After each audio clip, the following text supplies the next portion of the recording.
ដំណើរកំសាន្តមួយថ្ងៃវេលានេះទៅកាន់តំបន់ទឹកធ្លាក់ជ្រាវឬដែលគេនិយមហៅថាទឹកធ្លាក់7ជាន់ជ្រាវ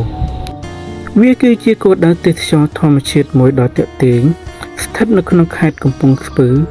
នៅតំបន់ជួរភ្នំឱរ៉ាល់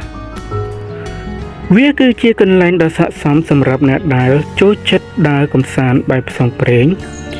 និងចង់ស្រូបយកខ្យល់អាកាសបរិសុទ្ធចំពោះការធ្វើដំណើរយើងចំណាយពេលខ្ទង់2ម៉ោងទៅ2ម៉ោងជាងតាមផ្លូវជាតិលេខ5រហូតដល់ផ្សារឧដុង្គឡើងតាមផ្លូវលេខ136បន្ទាប់មកឡើងទៅតាមផ្លូវលេខ132រហូតដល់ភូមិខ្នល់បំបែកឃុំអមលាំងស្រុកត្បូងខេត្តកំពង់ស្ពឺដែលមានចម្ងាយផ្លូវ90គីឡូម៉ែត្រពីទីរួមខេត្តកំពង់ស្ពឺឬ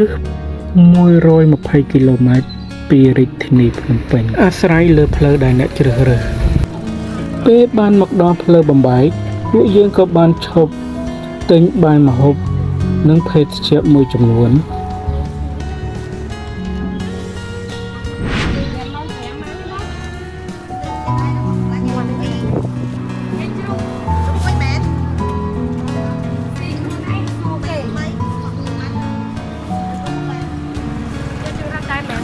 រួចហើយពួកយើងក៏បានបន្តដំណើរទៅមុខបន្តទៀតតែបើក្រឡេកមកមើលទិដ្ឋភាពនៅតាមដងផ្លូវវិញ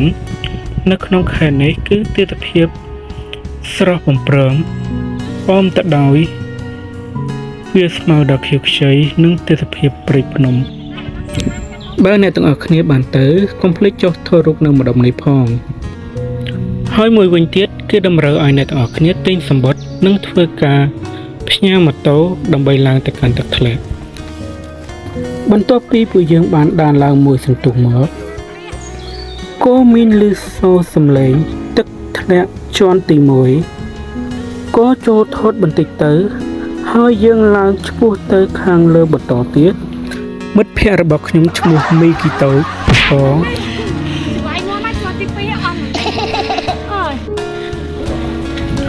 ជុំវិញផ្លូវពីមួយជាន់ទៅមួយជាន់គឺយើងត្រូវដើរឆ្លងកាត់តាមតម្រាយផ្លូវចាស់ជំរាលភ្នំឆ្លងកាត់ផ្ទាំងថ្មតម្រូវឲ្យយើងមានការប្រុងប្រយ័ត្នខ្ពស់ក្នុងការឡើងភ្នំដែលយើងមិនធ្លាប់មានបទពិសោធន៍ពីមុនមកបន្ទាប់ពីពួកយើងបានដើរជាង1ម៉ោងអមដោយទិដ្ឋភាពព្រៃភ្នំសំឡេងទឹកហូរសត្វយំនិងសម្រស់ធម្មជាតិទឹកធ្លាក់មានច្រើនដំណាក់កាលដែលដំណាក់នីមួយមានកម្ពស់និងសម្រស់ប្លែកៗពីគ្នាទឹកមានសភាពត្រជាក់និងថ្លាឆ្វេង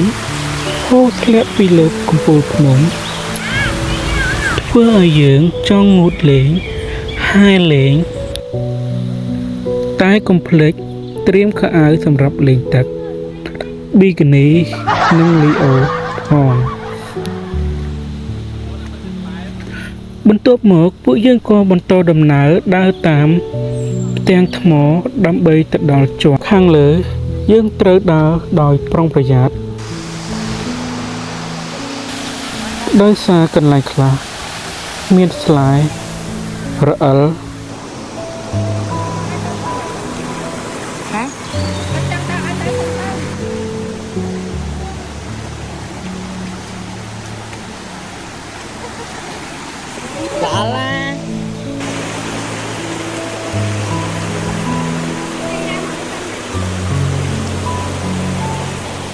đi khăm để đi gặng theo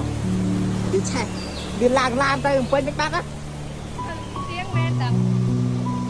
dài đi ra hai đó nặng đi ra hai à cái cho tình khéo tình ngon mối xin đại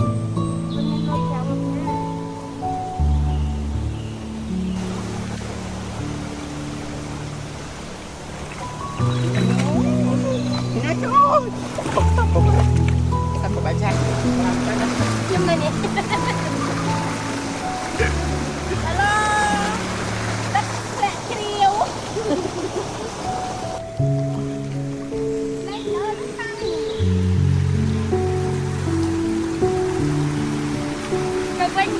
វានេះទឹកកាច់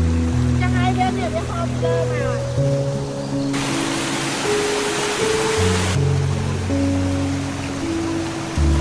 bất kỳ tao cầm cúi bao nhiêu mẹ